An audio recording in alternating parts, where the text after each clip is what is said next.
Assalamualaikum warahmatullahi wabarakatuh. Innal hamdalillah nahmaduhu wa nasta'inuhu wa nastaghfiruh wa na'udzu billahi min shururi anfusina wa min sayyiati a'malina. May yahdihillahu fala mudilla lahu wa may yudlil fala hadiya lahu. Asyhadu an la ilaha illallah wahdahu la syarika lah wa asyhadu anna Muhammadan abduhu wa rasuluh. Allahumma sholli ala Muhammad wa ala alihi wa sahbihi wa wala, amma ba'd. Wallahu ta'ala bi kitabihil karim. A'udzu billahi minasy syaithanir rajim. Ya ayyuhalladzina amanu taqullaha wa qulu qawlan sadida yuslih lakum a'malakum wa yaghfir lakum dzunubakum wa may yuti'illaha wa rasulahu faqad faza fawzan 'azima. Jamaah subuh Masjid Maryam Rasyid As-Subah SD Muhammadiyah Tonggalan dan pendengar RWK FM Radio Pencerah Umat rahimakumullah wa arsalakumullah. Rasa syukur kita panjatkan kehadirat Allah Subhanahu wa taala atas limpahan taufik hidayah serta inayahnya, sehingga pada pagi hari ini kita masih diberi waktu, diberi kesehatan untuk menunaikan salah satu kewajiban kita, sholat subuh berjamaah. Mudah-mudahan apa yang kita lakukan pada pagi hari ini mendapatkan ridho Allah Subhanahu wa taala dan akhirnya kita mendapatkan kebahagiaan hidup di dini wa dunya wal akhirah. Jamaah sholat subuh Masjid Maryam Rasyid As-Subah dan pendengar setia Radio Wijaya Kusuma FM Radio Pencerah Umat. Kami lanjutkan mengenai sirah nabawiyah tentang tahun duka cita, Amul Husni dan peristiwa di Taif. Perasaan lega setelah 3 tahun lamanya diboikot, masalah boikot ekonomi atas keluarga dari Nabi Muhammad SAW, dan akhirnya hanya berlangsung sekejap saja, karena pada tahun ke-10 kenabian Khadijah radhiyallahu anha, istri tercinta yang selama ini selalu setia mendukung, menyemangati, membesarkan dan menghibur Rasulullah SAW dalam menjalankan tugas maha berat, itu jatuh sakit.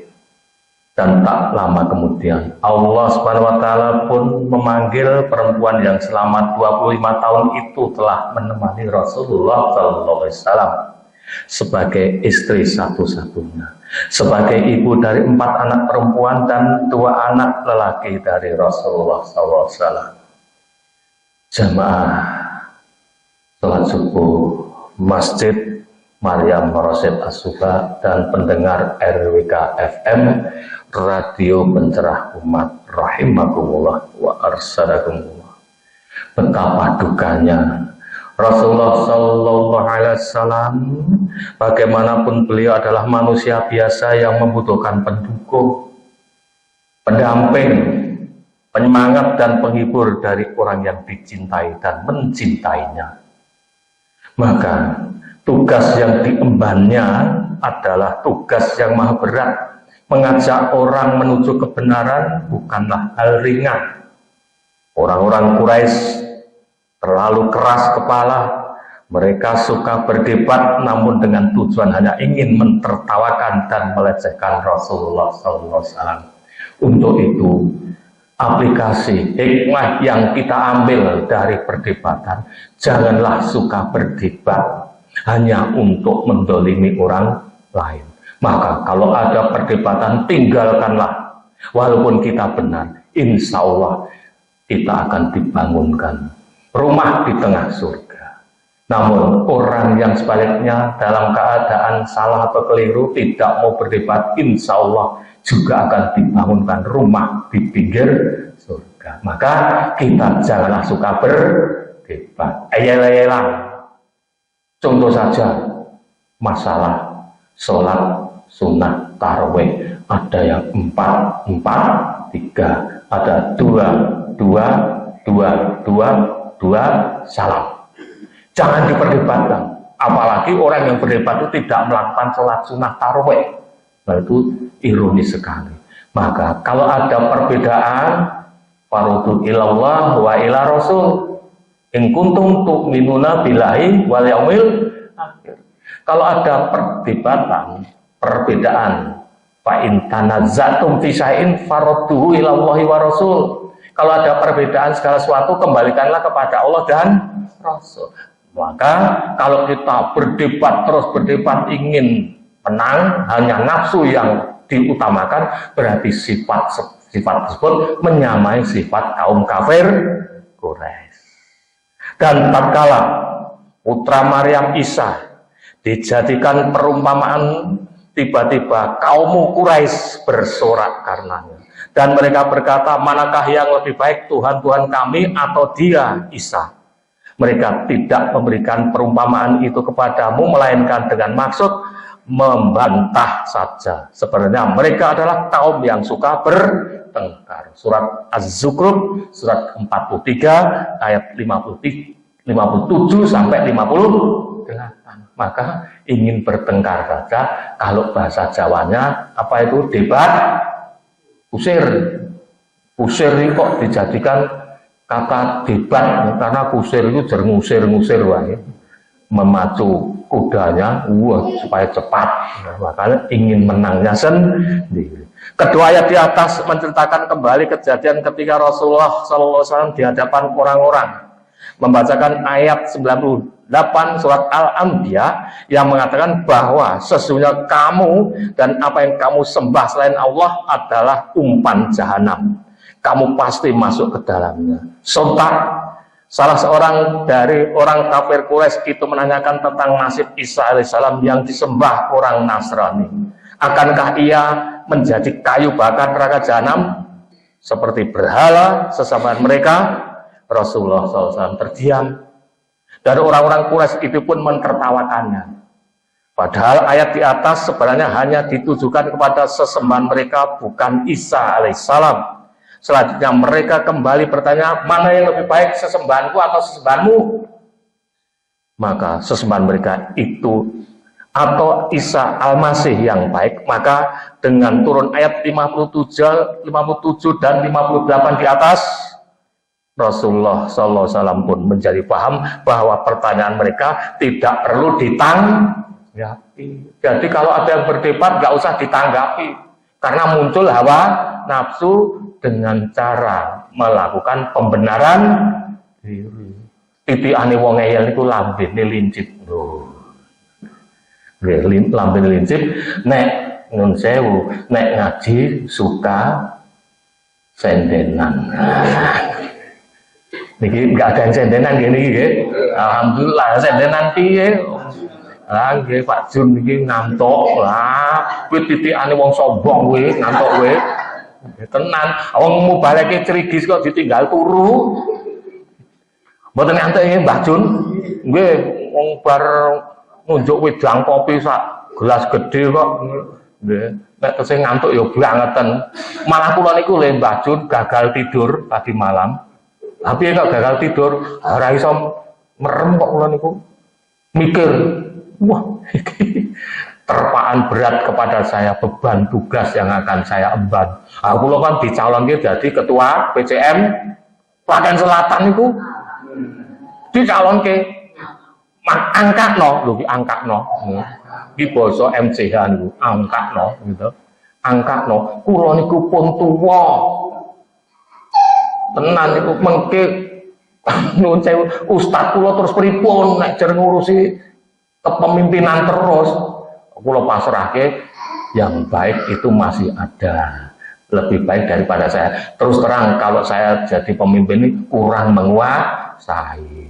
Idza wuzidal amru ila bi ghairihi fantatiris sa'a. Kalau sesuatu urusan diberikan bukan ahlinya, tunggulah kehancuran. Wong dereng kula pimpin pun hancur kabeh kok niku. Iya, pramila kula mboten cocok. Lah cocok kula dadi anggota majelis tabligh. Lho, sakniki tesih ta niki kula.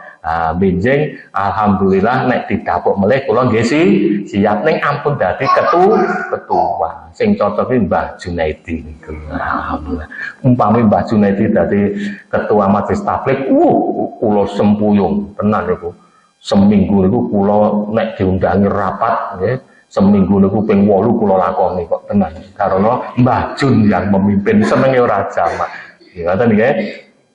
Terus Mbah Jun kan titele S2 kian niku. MCH. Magister calon apa, Pak? Magister apa niku? Apa kalian Mbah Jun iki? MCH niku singkatane apa titel jenengan niku? Riyen niku lho ngajari kula kok. Mung congkah, apa? Mung cengkah. Nek Mbah Jini patute Dr. Muhammad Junaidi, MSI, MT, MM, MHum, MBer, MCK. Wis cocok. Nggih. Pun nggih. Terus kita lajengaken ben niku Pak Haji Ragil engko rada suwe ya, nganti 7:30. Remuk to kula niku. Saya itu dilarang berdiri selama 1 jam deh Mbak Jun. Soalnya nek napa kula berdiri selama 1 jam, sikil kula niku pisah dhewe-dhewe Mbak. Dadi loro. Terus gringgingen. Kula tanggake ke dokter. Kenapa Pak dokter? Kaki saya kalau berdiri 1 jam gringgingen. Tidak mengapa Pak Agus, itu penyakitnya wong bagus. Saya lanjutkan. Okay. Rasulullah sontak terdiam. Ada ejaan dari orang kafir Quraisy. Wong Tuhan kok dipodak-padake karo berhala. Nah, Tuhannya Isa dan Tuhannya kaum kafir Quraisy. Lah Rasulullah, umatmu terdahulu Nabi Isa itu Tuhannya Nabi Isa dibandingin dengan berhala. Ora usah ditanggapi. Ngoten niku debat wong sekarang genah. Bukan debat ilmiah. Debat ilmiah pun dilarang kok gitu. Karena debat ilmiah itu ya menelurkan hal-hal yang ilmiah, nggak usah didebat, wong sudah ilmiah. Terus menjadi utusan Allah memang perlu kesabaran ekstra. Loh, kalau kita itu sabar, insya Allah itu sebagai awal dari keberhasilan. Tak pernah putus asa dalam menghadapi cobaan. Dicoba sithik wae nglokro, enggak boleh. Kita tidak putus asa. Contoh Rasulullah SAW niku. Banyak orang yang mentertawakan dakwahnya. Padahal itu kebenaran.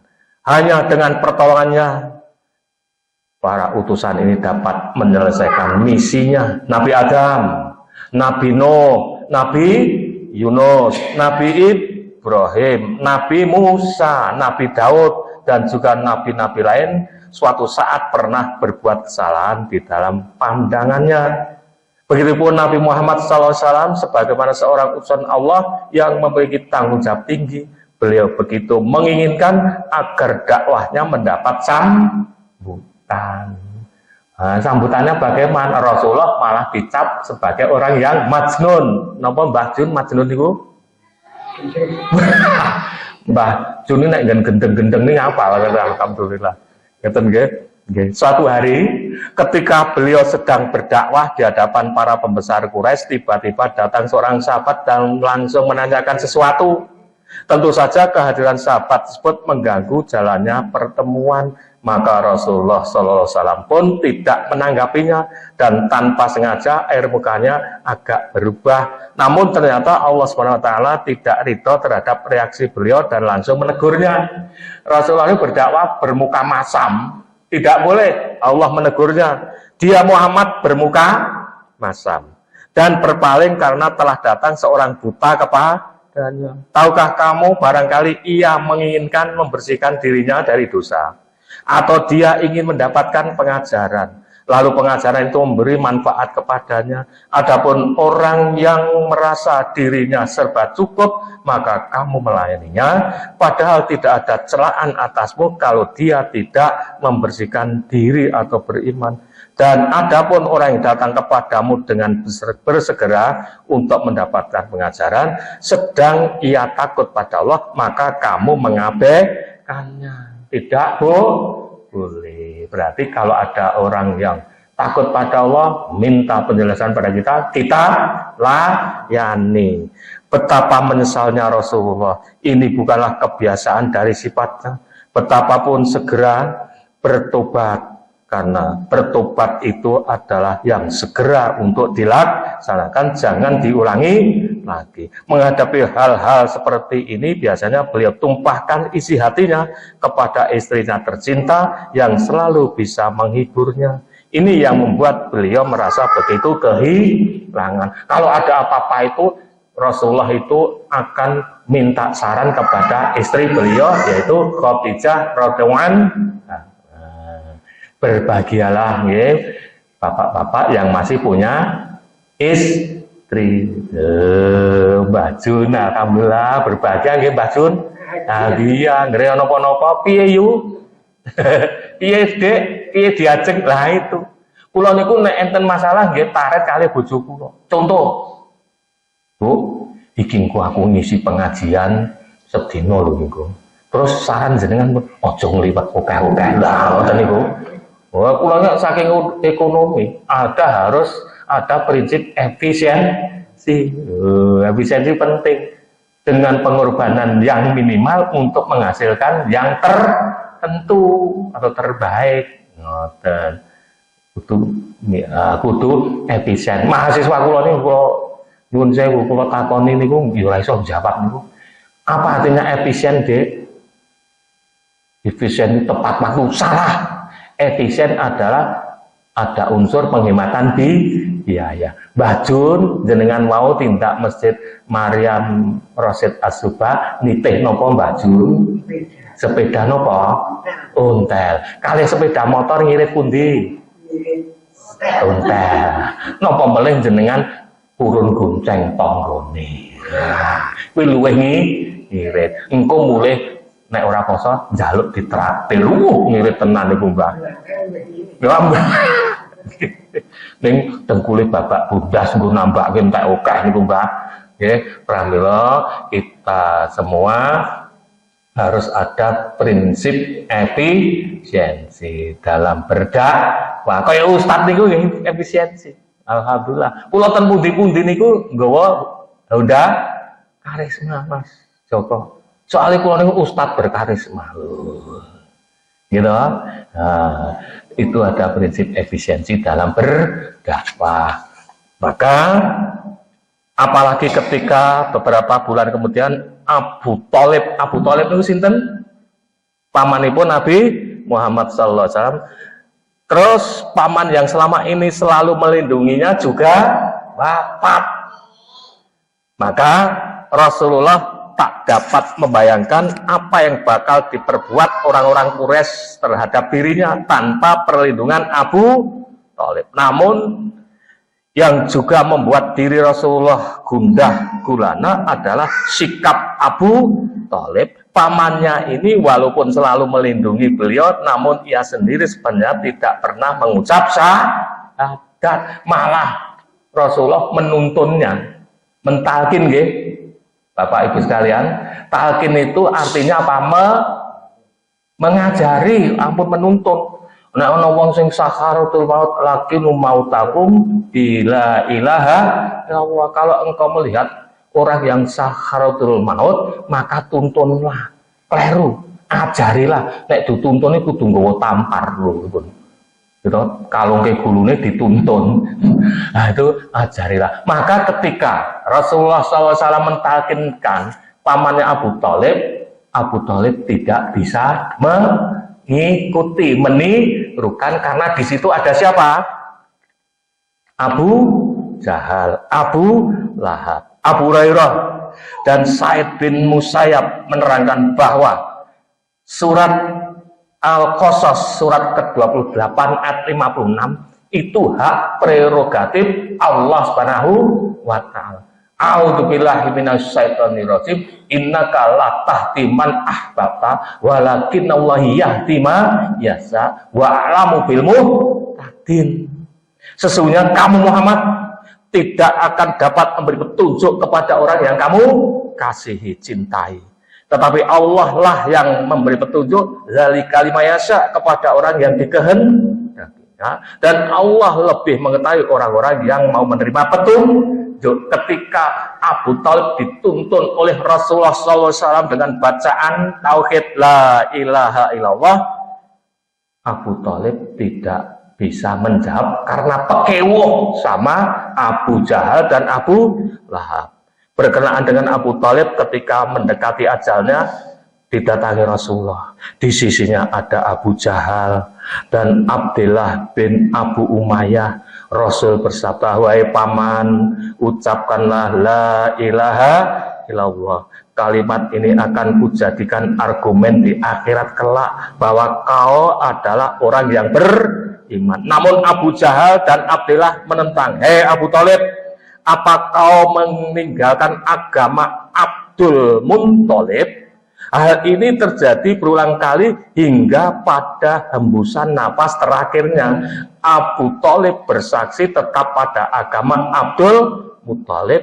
Rasul sungguh sedih dan berkata, aku akan terus meminta ampunan untukmu, paman, sebelum Allah melarang hal ini. Nah, setelah Allah menurunkan ayat surat At-Taubah surat ke-9 ayat 113, Rasulullah SAW berhenti dalam mendoakan paman tercinta Abu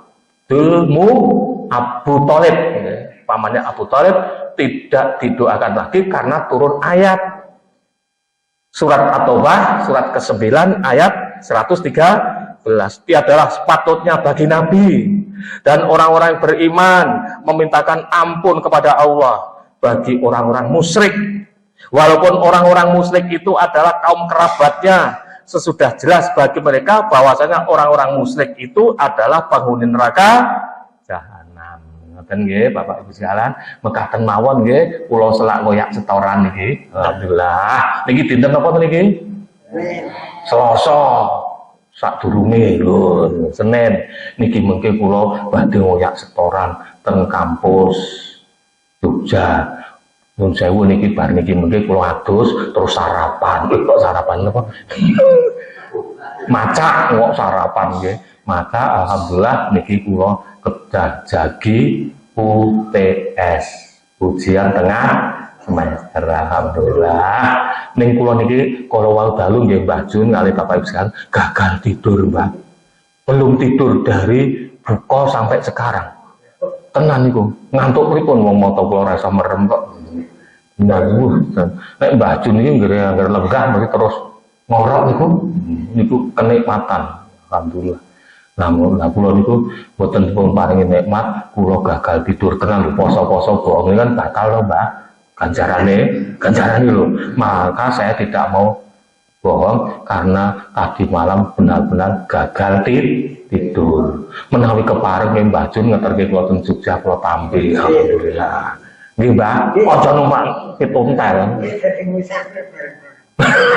Ngurus jajan gitu. Mekaten bincang kula jenengaken malih nggih, ini Sirah Nabawiyah ke-8. Besok Sirah Nabawiyah ke-9. Rawuh nggih? Nggih. Kula nggih wonten dipun rawuh Badut, semangat kula makantar-kantar. Umpam niku kula niku jenengan nggih mboten poso, kula makantar-kantar jenengan nyumet nggih rokok rasah nganggo rek ten ngarep kula mesti kobong. Karena semangat saya berapi. Ngoten nggih Mbah Jun, nyuwun donga pangestu nggih. Mugi-mugi kula benjang dadi wong nggih. Alhamdulillah. Nggih, Profesor Dr. Muhammad Junaidi, MT, MM, MBUM, Ember lan MCK. Ora MCH, MCK. MCK. Magister Cuci of Kakus. Pun nggih, ngatur mawon bincang kula jenengan lajeng kembali. Mbok bila enten atur kula ingkang boten prayogi kula nyuwun bumi samudra pangan. Sami khususon wonten ngasanipun Mbah Junaidi pepundhen dalem nyuwun ngapunten Mbah. Mugi-mugi boten dipun lebetaken wonten manah nggih Mbah. Jangan diambil hati, insyaallah besok saya ulangi lagi. Alhamdulillah. Billahi taufiq wal hidayah, wassalamualaikum warahmatullahi wabarakatuh.